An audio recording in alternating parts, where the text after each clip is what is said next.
Bismillahirrahmanirrahim. Assalamualaikum warahmatullahi wabarakatuh. Alhamdulillahi rabbil alamin. Wassalatu wassalamu ala asyrafil anbiya'i wal mursalin Nabiyyina Muhammadin wa ala alihi wa sahbihi ajma'in. Asyhadu an la ilaha illallah wahdahu la syarika lah wa asyhadu anna Muhammadan abduhu wa rasuluh. Allahumma la sahla illa ma ja'altahu sahla wa anta taj'alul hazna sahlan idza syi'ta. Allahumma faqihna fi dinik wa 'allimna ma yanfa'una warzuqna al-ikhlasa fil qawli wal 'amal wa zidna 'ilman ya arhamar rahimin. Baik, kita lanjutkan penjelasan dari kitab Al-Mukhtasar atau Mukhtasar Siratin Nabi sallallahu alaihi wasallam wa ashabihi al-'asharah, karya Syekh Al-Hafidh Abdul Ghani Ibn Abdul Wahid Al-Maqdisi rahimahullah yang wafat tahun 600 Hijriah. Terakhir sudah selesai pada pembahasan ghazawat, ya, perang-perang yang terjadi pada masa Rasulullah sallallahu alaihi wasallam. Selanjutnya kata beliau rahimahullah, faslun fi kuttabihi wa rusulihi sallallahu alaihi wasallam. Fasal tentang kutab. Kutab ini bentuk jamak dari katib, juru tulis, dan rusul. Rusul bentuk jamak dari rasul yang bermakna utusan. Nah, di sini penulis rahimahullahu taala akan menyebutkan nama-nama sahabat yang menjadi juru tulis Rasulullah sallallahu alaihi wasallam dan nama-nama sahabat yang diutus oleh Nabi sallallahu alaihi wasallam kepada raja-raja di luar Arab, ya. Raja-raja di luar wilayah kaum muslimin ketika itu, baik yang sifatnya diutus sebagai dai ataukah diutus sebagai pembawa surat, ya, walaupun tidak diragukan tentunya semua para sahabat Nabi sallallahu alaihi wasallam semuanya adalah dai ilallah yang diutus kepada, ya, mereka-mereka atau negara-negara yang ketika itu masih belum memeluk agama Islam. Di sini penulis rahimahullah memulai dengan pembahasan kutab, juru tulis, ya, juru tulisnya Nabi sallallahu alaihi wasallam. Dan di sini tentunya berhubungan, ya, karena kita mengetahui bahwasanya Nabi Muhammad sallallahu alaihi wasallam itu tidak bisa membaca dan tidak bisa menulis. Beliau ummi, ya, seumur hidup beliau sampai beliau meninggal tetap beliau tidak bisa membaca dan tidak bisa menulis, ya. Dan ini sebagai bentuk penjagaan Allah Subhanahu wa taala terhadap Al-Qur'an. Sehingga semua tuduhan-tuduhan bahwa Al-Qur'an itu buatannya Nabi Muhammad sallallahu alaihi wasallam itu tidak kena. Gimana caranya Muhammad sallallahu alaihi wasallam bisa bikin Al-Qur'an sementara baca saja tidak bisa, nulis juga tidak bisa? Ya, tidak mungkin ada orang yang tuna aksara seperti ini, ya, orang tuna aksara seperti ini bisa membuat suatu ucapan yang ya, tidak bisa dibuat oleh para syuara, para penyair level tinggi di bangsa Arab ketika itu. Sudah berkumpul semua para penyair di bangsa Arab yang terkenalnya dan mereka tidak bisa membuat walaupun satu ayat dari Al-Qur'an. Ya. Bahkan Al-Qur'an menggunakan lafaz-lafaz atau kata-kata dan huruf-huruf yang mereka gunakan setiap hari. Jadi bukan bahasa asing. Ini bahasanya Al-Quran, bahasa yang kalian pakai sejak kalian lahir. Kalian pakai sejak kalian lahir, dipakai oleh bapak kalian, nenek moyang kalian. Ini Al-Quran, bahasanya Quran, ya. Ini bahasa keseharian kalian, bahasa ibu kalian, ya. Ditambah lagi dengan kefasihan dan kemahiran kalian membuat syair, tapi bersamaan dengan itu kalian tetap tidak mampu membuat walaupun satu ayat yang semisal dengannya. Maka ini menunjukkan bahwa Al-Quran, ya, tidak lain dan tidak bukan kecuali berasal dari Allah Subhanahu wa taala, baik huruf-hurufnya, kata-katanya, kalimatnya, penyusunannya, semuanya dari Allah Subhanahu wa taala. Nah, karena Nabi sallallahu alaihi wasallam tuna aksara, tidak bisa membaca dan tidak bisa menulis, maka beliau menunjuk sebahagian atau beberapa orang sahabat beliau menjadi juru tulis. Jadi setiap kali turun Al-Quran, turun wahyu yang baru, beliau langsung menghafal dari Jibril. Jadi proses Al-Quran dari zaman dahulu seperti itu. Jibril turun atau Allah Ta'ala berfirman kepada Jibril, Jibril hafal. Jibril menghafal firman Allah Ta'ala. Kemudian Jibril turun membacakan kepada Nabi Muhammad SAW. Nabi Muhammad SAW hafal. Setelah itu, setelah beliau hafal, beliau sampaikan ada ayat yang baru turun seperti ini. Sahabat mendengarnya apa? Hafal. Nah, untuk menjaganya, maka Nabi SAW menunjuk beberapa sahabat sebagai kutab, sebagai penulis sebagai penulis beliau. Di antara tugasnya penulis beliau ini adalah menuliskan wahyu. Ya, kutabul wahyi. Ya, yang menuliskan wahyu ketika turun. Nah, dan ini menunjukkan sunnah Nabi SAW dari awal bahwa Al-Quran itu ditulis. Jelas sampai sini, Al-Quran itu dituliskan. Karena itulah amalan Utsman bin Affan radhiyallahu taala anhu yang mengumpulkan mushaf menjadi satu di masa beliau, walaupun cikal bakalnya sudah ada di zaman Umar bin Khattab radhiyallahu an.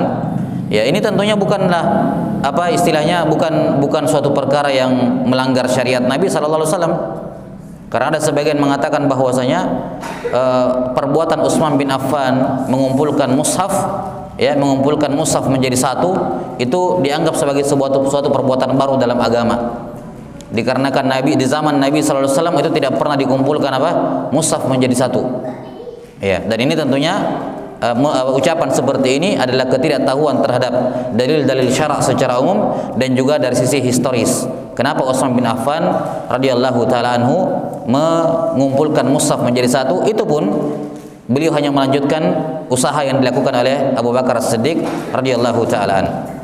Nah, dikatakan di sini kata balahu sallallahu alaihi wasallam, di antara orang-orang atau sahabat yang pernah menulis yang menjadi juru tulis Nabi Muhammad sallallahu alaihi wasallam, yang pertama Abu Bakar As-Siddiq.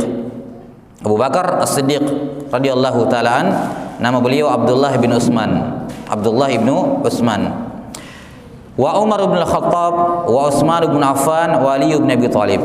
Nah, ini keutamaan 4 khalifah ini. Jadi mereka memang bukan orang-orang biasa yang ditunjuk menjadi khalifah setelah Nabi sallallahu alaihi wasallam dengan urutan seperti ini, dan juga bukan tanpa alasan mereka dijadikan sebagai manusia yang terbaik setelah para nabi.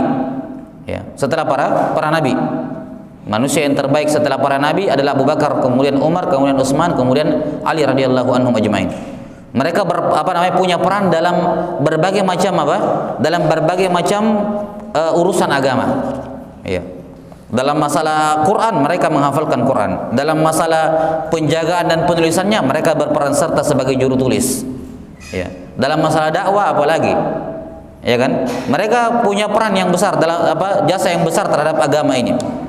Kemudian wa Amir ibnu Fuhairah, ini juru tulis yang kelima. Jadi 4 yang pertama, keempat khalifah, yang kelima wa Amir ibnu Fuhairah, yang keenam wa Abdullah ibnu Al-Arqam Az-Zuhri, yang ketujuh Ubay ibnu Ka'ab. Ini Ubay bin Ka'ab radhiyallahu taala anhu, salah seorang sahabat yang menghimpun Quran. Beliau salah satu orang yang menghafalkan Al-Quran di zaman Nabi sallallahu alaihi wasallam. Ya. Jadi jangan dikira bahwa semua sahabat di masa Nabi itu langsung hafal semua Quran, enggak juga. Karena manhajiyah, metodologi para sahabat dalam membaca atau menghafal Quran, mereka itu tidak menargetkan hafal 30 juz. Ya. Mereka tidak menargetkan seperti itu. Tariqah para sahabat dalam mempelajari Quran adalah seperti yang disebutkan oleh Abu Abdurrahman As-Sulami radhiyallahu taala anhu, di mana Abu Abdurrahman As-Sulami mengatakan, mengabarkan kepadaku sebagian sahabat Nabi sallallahu alaihi wasallam yang mengajarkan kepada kami Al-Quran. Di antaranya Utsman bin Affan, disebutkan beberapa sahabat, bahwasanya mereka tidaklah menghafalkan 10 ayat, tidaklah mereka membaca 10 ayat, menghafalkan 10 ayat, kecuali dalam keadaan mereka telah mengambil ilmu, mengambil amalan, mengambil iman dari 10 ayat tersebut. Ya. Jadi para sahabat radhiyallahu anhum ajmain, cara mereka menyikapi Quran, mereka tidak langsung menghafal seluruhnya. Ya. Mereka menghafal dulu 10 ayat. Setelah 10 ayat ini mereka berhenti, tidak lanjut hafalan, walaupun mereka sangat mampu menghafal, tapi mereka tidak melanjutkan hafalan mereka sampai dia pelajari 10 ayat ini. Dia pelajari 10 ayat ini, diambil apa kandungan di dalamnya, faedah keimanan apa yang bisa dipetik darinya, dan apa yang bisa diamalkan darinya. Setelah selesai mereka mengerjakan 10 ayat ini, baru lanjut 10 ayat, dihafal 10 ayat berikutnya, tidak tergesa-gesa. Karena itulah di zaman dahulu itu fuqahanya banyak. Ya, fuqahanya apa? Fuqahanya banyak, ulamanya banyak, qurra'nya sedikit, para penghafal Qur'annya sedikit. Berbeda dengan zaman belakangan, Qur'annya banyak tapi ulamanya sedikit. Penghafal Quran banyak tapi ulamanya sedikit. Ya. Dikarenakan ya himmah, walaupun tentunya sekali lagi ini bukan hal yang bukan hal yang buruk tentunya sama sekali tidak. Menghafal Quran adalah khairun katsir, kebaikan yang besar. Ya, tidak mudah menghafal Quranul Karim. Ya, kebaikan yang besar menghafal Quran. Tidak ada yang meragukan sedikit pun tentang keutamaan para penghafal Quran. Namun, jika hal tersebut tidak diiringi dengan pengetahuan, keilmuan, pemahaman terhadap Quran, maka itu menjadi titik tersendiri. Menjadi titik kelemahan tersendiri dari para penghafal Al-Quranul Karim. Karena itulah kata Abdullah bin Umar radhiyallahu anhuma, kami kalau di zaman Nabi SAW sudah ada yang menghafal Al-Baqarah dengan Al-Imran, kami anggap hebat orang itu. Karena artinya apa? Tidaklah dia menghafal Al-Baqarah dan Al-Imran kecuali sudah mengamalkannya. Ya, kecuali mereka sudah mengamalkannya. Bayangkan kalau ada orang mengamalkan Al-Baqarah dengan Al-Imran, itu luar biasa. Ya. Karena itulah disebutkan di antara sahabat-sahabat yang menghafal Quran di zaman Nabi adalah Ubay bin Ka'ab, menunjukkan bagaimana keilmuan beliau radhiyallahu taala anhu. Makanya beliau dijadikan salah satu rujukan oleh Nabi sallallahu alaihi wasallam bagi siapa saja yang ingin mengambil Al-Quran sesuai dengan lafaz dia turun, di antara referensinya adalah untuk belajar Quran Ubay bin Ka'ab. Dan sembarangan sahabat dijadikan rujukan oleh Nabi sallallahu alaihi wasallam. Dan tidak semua sahabat menghafal Quran di zaman itu. Ya, beliau salah seorang sahabat yang menghafal Quran, yang selesai menghafalkan Al-Qurannya. Nah, radhiyallahu taala anhu. Kemudian Thabit ibn Qais ibn Syammas, ada yang mengatakan Syammas. Ini Thabit ibn Qais bin Syammas radhiyallahu taala anhu, salah seorang ahli surga. Salah seorang ahli surga. Beliau khatibnya Rasulullah sallallahu alaihi wasallam. Beliau juru tulisnya Nabi sallallahu alaihi wasallam. Ya. Beliau secara keduniaan ya orang biasa secara dunia. Bahkan beliau diantara sahabat-sahabat, ya mohon maaf, diantara sahabat-sahabat yang rupanya buruk gitu. Kalau orang bilang sekarang ya jelek lah. Radhiyallahu taala anhu. Thabit ibn Qais bin Syammas. Sampai-sampai istrinya minta khulu, minta cerai karena faktor itu. Karena faktor wajah. Dan itu tentunya bukan hal yang melanggar syariat. Namanya kalau tidak bisa perempuan misalnya kalau dia tidak mencintai lagi suaminya, daripada durhaka marah-marah tiap hari nggak jelas durhaka pada suami, ya mending minta talak, kan begitu. Itu pemikiran perempuan yang orang yang sangat bijaksana, ya, yang berpikir memandang jauh ke depan, bahwa daripada saya durhaka tiap hari berdosa, mending pisah, kan begitu. Ya, beliau radhiyallahu anhu digugat cerai oleh suaminya gara-gara diantaranya faktor itu. Ya, radhiyallahu taala an. Ya. Kemudian, tapi bersamaan dengan itu beliau adalah khatibnya Rasulullah. Dalam perkara akhirat beliau termasuk orang-orang yang dimenangkan oleh Allah Taala dan termasuk penghuni surga, dijamin masuk surga oleh Nabi sallallahu alaihi wasallam. Ya. Beliau salah satu khatib yang ditunjuk oleh Nabi sallallahu alaihi wasallam untuk berkhutbah. Ya, untuk berkhutbah. Yang namanya khatib kan teriak-teriak, ya, angkat suara tinggi. Ini diantara sunnah dalam berkhutbah. Ketika turun ayat, ya ayyuhalladzina amanu la tarfa'u aswatakum fawqa sautin nabi wa la tajharu lahu bil qawli kajahri ba'dikum li ba'din an tahbata a'malukum wa antum la tash'urun. Wahai orang-orang yang beriman, jangan meninggikan suaramu di hadapan Nabi. Ya. Dan jangan kamu memanggil Nabi seperti kamu manggil temanmu. Jangan panggil pakai naba. Enggak boleh panggil ya Muhammad, enggak boleh. Harus panggil dengan panggilan kehormatan. Ya. Kalau kalian melakukan itu, amalan ibadah kalian bisa terhapus dalam keadaan kalian tidak sadar. Siapa yang berteriak di hadapan Nabi, meninggikan suaranya di hadapan Nabi sallallahu alaihi wasallam, terhapus amalannya. Terhapus amalannya. Ya. Dia masih muslim, tidak kafir, dia tidak murtad, muslim, tapi terhapus amalannya. Gara-gara meninggikan suara di hadapan Nabi sallallahu alaihi wasallam. Karena itulah di antara faedah yang disebutkan oleh Ibnul Qayyim rahimahullahu taala, kalau ada orang yang meninggikan suaranya di hadapan Nabi Muhammad sallallahu alaihi wasallam saja batal amalannya, maka orang-orang yang datang kepadanya hadis Nabi kemudian langsung ditolak, ini lebih layak dihapus amalannya. Ya, karena lebih besar pelanggarannya. Orang yang datang kepadanya hadis Nabi, dibacakan hadis Nabi seperti ini, dan dia tidak punya alasan, tidak punya argumen untuk menolak, dia tolak begitu saja. Ini orang lebih besar pelanggarannya dibandingkan orang yang berteriak di hadapan Nabi. Lebih layak dihapuskan amalannya oleh Allah Subhanahu wa taala. Karena itulah di antara adab dalam bermajelis. Ya, ketika dibacakan hadis Nabi sallallahu alaihi wasallam tidak boleh ada yang suara lebih tinggi dalam majelis kecuali orang yang membacakan hadis Nabawi. Ya, bukan berarti kita mengangkat terlalu tinggi para pengajar, ya. Itu termasuk adab. Cuman ketika dia membacakan hadis Nabi, tidak boleh ada di majelis ada yang lebih tinggi suaranya dibandingkan suara orang yang membaca hadis. Ya, karena itu adalah sabdanya Nabi yang sedang dibaca. Selayaknya seorang itu apa? Diam. Ya. Kalaupun berbicara yang memang betul-betul sangat dibutuhkan, jangan sampai suaranya lebih tinggi dibandingkan pembacaan hadis Nabi sallallahu alaihi wasallam. Ya. Maka Thabit bin Qais bin Syammas ini ketika turunnya ayat ini, dia langsung memegang kepalanya, kemudian saya celaka, saya penghuni neraka. Kenapa? Saya mengangkat suara saya di depan Nabi kalau khutbah. Nah, gitu. Saya kan khutbah mengangkat suara di depan Nabi. Ini ayat ini turun menegur saya. Semua amalan saya terhapus. Kemudian dia tinggal di rumah berapa hari nggak datang, nggak kelihatan. Iya. Saking sedihnya mengatakan saya penghuni neraka. Saya mengangkat suara saya di depan Nabi. Padahal kan khotib. Ya, khotib kan wajar. Ya, tapi lihat bagaimana sahabat radhiyallahu taala anhum ajmain ketika turun ayat Quran dan itu berkenaan dengan mereka, langsung mereka mengatakan saya ini yang dimaksud. Ya. Dan seperti kita sekarang, kalau dinasihati sama ustadz, dinasihati sama ulama tentang suatu amalan, langsung pikirnya ke orang lain. Dia itu yang dimaksud, dia itu yang disinggung, bukan saya. Gitu. Ya. Nah, ini menunjukkan kejahilan.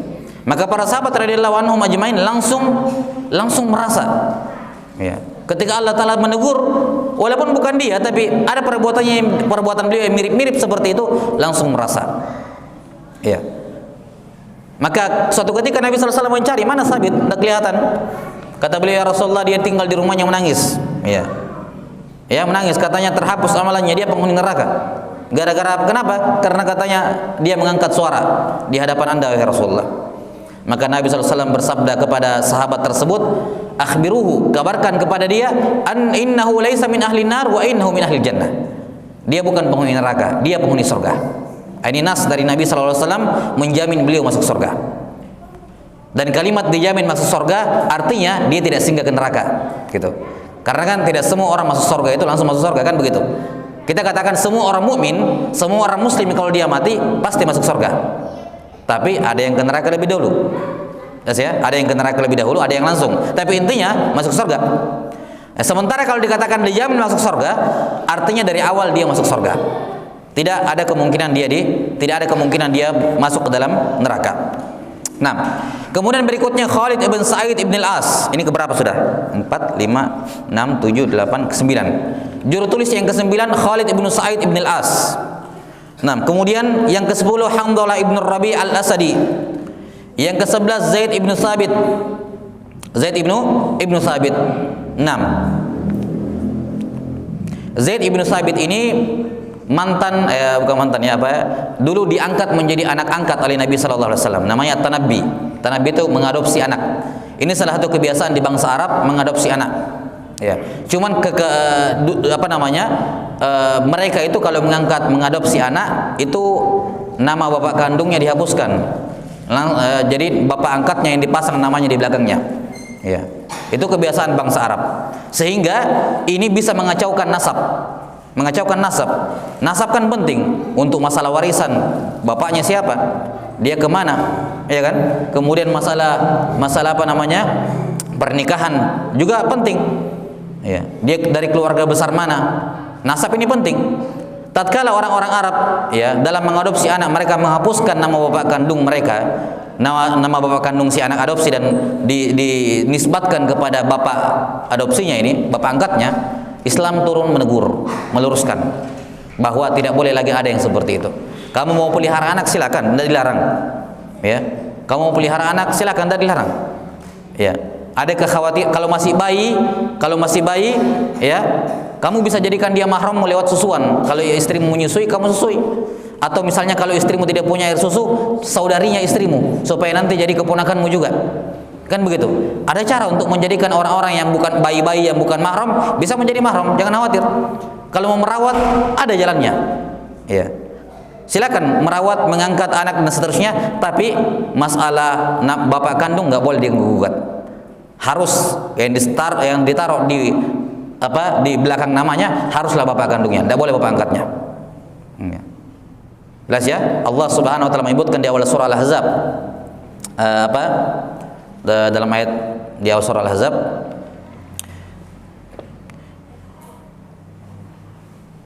la ilaha illallah. Apa ayatnya itu?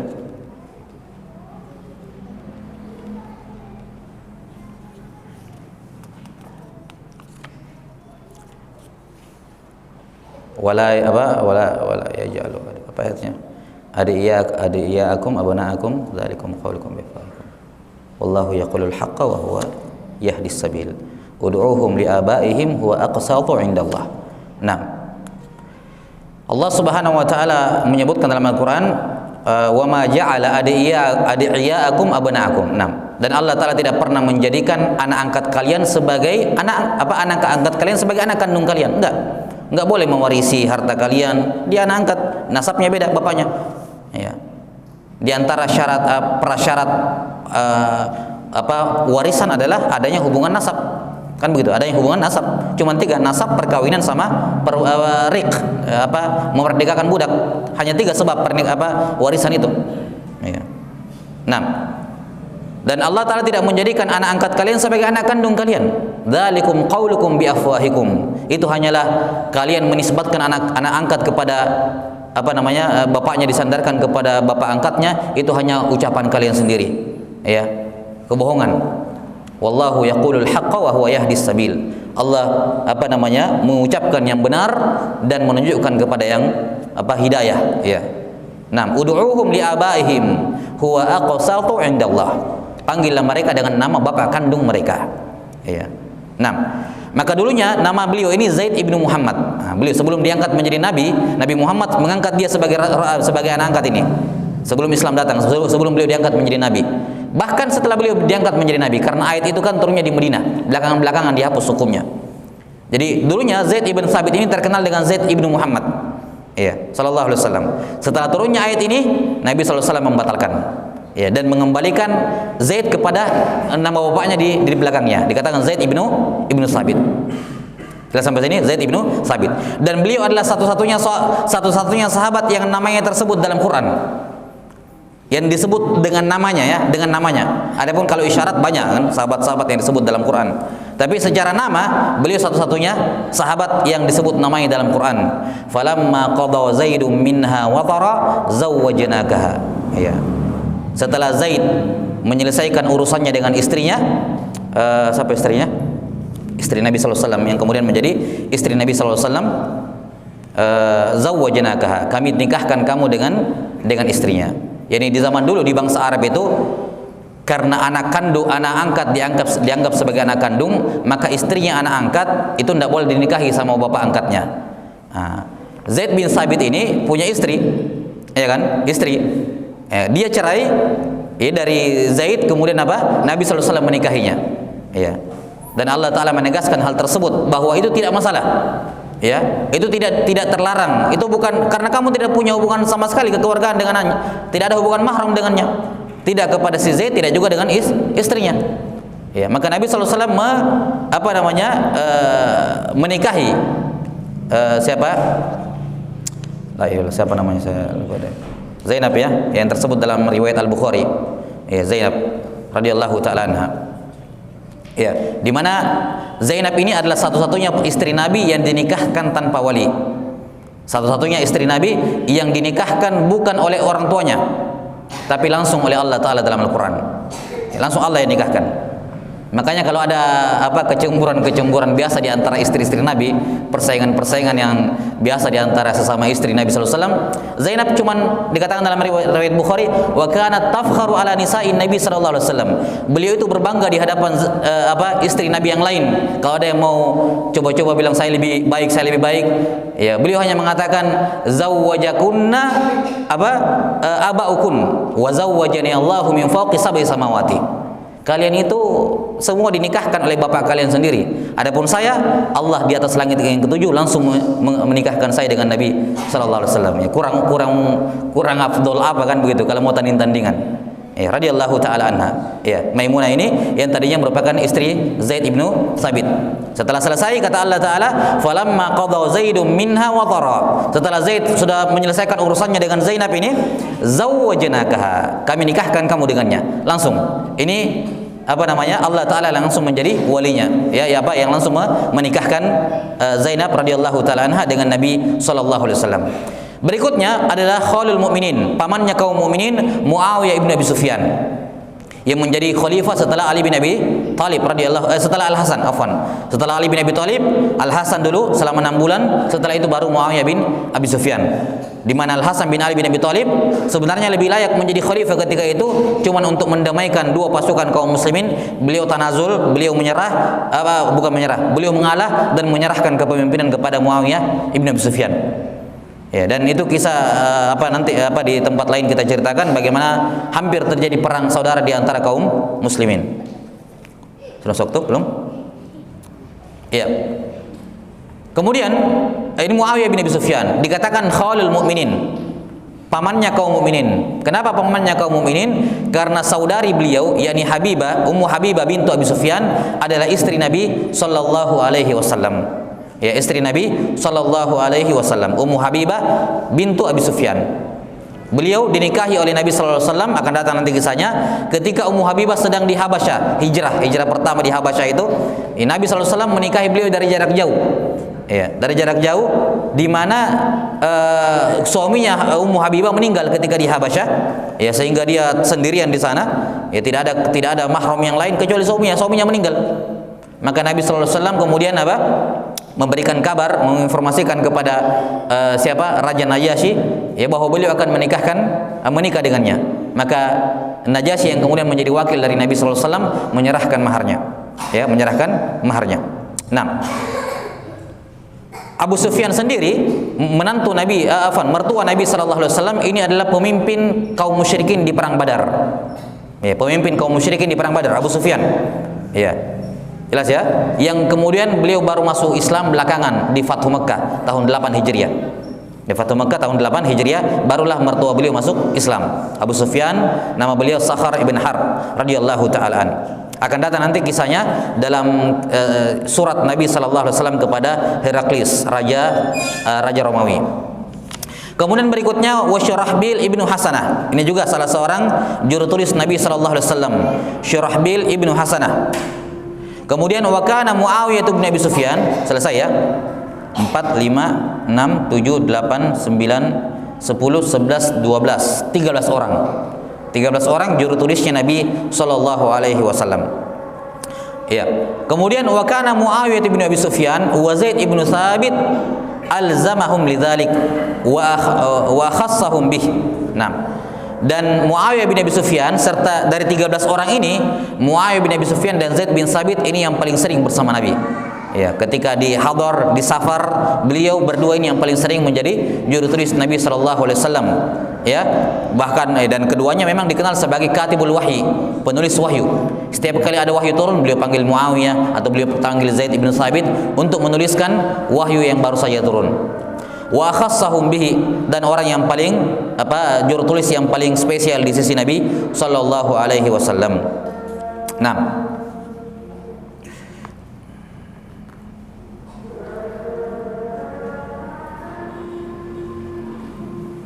dan kalau kita lihat dari 13 orang juru tulis Nabi sallallahu alaihi wasallam, kebanyakan di antara mereka ini dari suku Quraisy dan dari suku Ansar.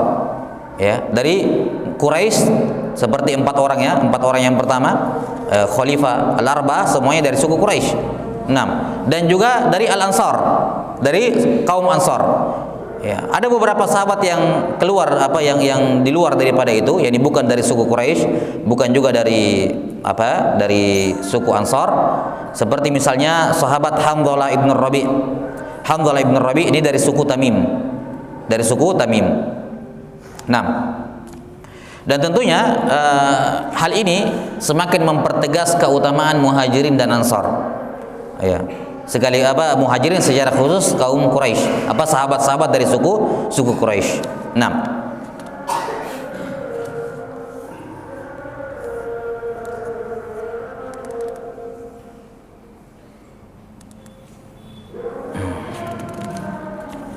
Taib, ini selesai pembahasan berkenaan dengan juru tulis Nabi Sallallahu Alaihi Wasallam. Dan Zaid bin Thabit ini radhiyallahu taala anhu, beliau termasuk orang-orang yang ditunjuk oleh Utsman bin Affan radhiyallahu anhu sebagai salah seorang sahabat dari 4 orang sahabat yang menuliskan Al-Quran di zamannya Utsman bin Affan. Iya, jelas ya. Kemudian Utsman bin Affan memberikan pesan kepada Zaid bin Thabit, idza ikhtalaftum, kalau kalian berbeda pendapat dalam penulisan Al-Quran, ya, faktubuhu ala lisani Quraisy, maka tulislah Al-Quran sesuai dengan bahasanya Quraisy.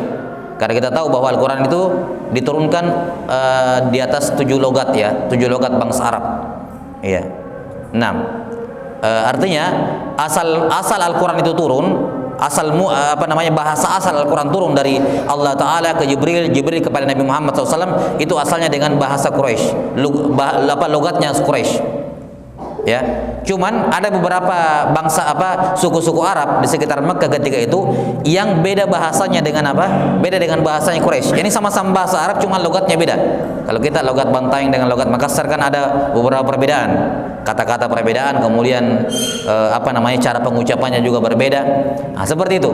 Nah, untuk mengakomodir bangsa-bangsa Arab yang lain ini yang bukan Quraisy, Jibril atau Nabi SAW meminta kepada Jibril untuk membacakan Quran dengan logatnya mereka. Dengan logatnya logatnya mereka. Ya. Maka Jibril pun membacakan kepada beliau ya, ayat-ayat yang susah dibaca oleh sebagian suku Arab, agak susah dibaca karena lisan mereka beda dengan lisannya Quraisy, dibacakan kepada mereka yang yang sesuai dengan lisannya mereka. Ya, sesuai dengan lisannya mereka. Sampai turunlah atau Nabi sallallahu alaihi wasallam dibacakan Al-Qur'an oleh Jibril dalam 7 logat, dalam 7 logat dalam bahasa Arab. Inilah yang kita sering dapati, kadang ada perbedaan dalam melafalkan Al-Quran, baik perbedaan lafaz, ya, perbedaan lafaz katanya memang terganti ataukah cara membacanya terganti, terganti. Nah, misalnya dalam Al-Quran, masalan, ya ayyuhalladzina amanu in ja'akum fasiqun binaba'in fatabayyanu. Dalam qiraah yang lain fatasabbatu misalnya. Fatabayyanu, fatasabbatu. Dua-duanya warid dari Jibril alaihissalam kepada Nabi sallallahu alaihi wasallam. Kita sampai sini, ya, dan ini pembahasan lain di ilmu qiraat, ya. Tapi yang saya ingin tekankan di sini bahwa menunjukkan keutamaan Zaid bin Thabit radhiyallahu taala anhu, beliaulah yang pertama kali, beliaulah atas perintah Utsman bin Affan, beliau yang menulis, yang menggabungkan semua masahif yang ada di zaman sahabat ketika itu, semua qiraat yang ada di zaman sahabat ketika itu, ya. Kemudian Zaid bin Thabit yang menulisnya. Nah, radhiyallahu taala anhum ajmain. Baik. Saya kira cukup dulu sampai sini tentang utusan Nabi sallallahu alaihi wasallam. Kita akan baca pada pertemuan selanjutnya. Wallahu taala alam bissawab. Baik, ada soal sampai sudah masuk? Ya, silakan.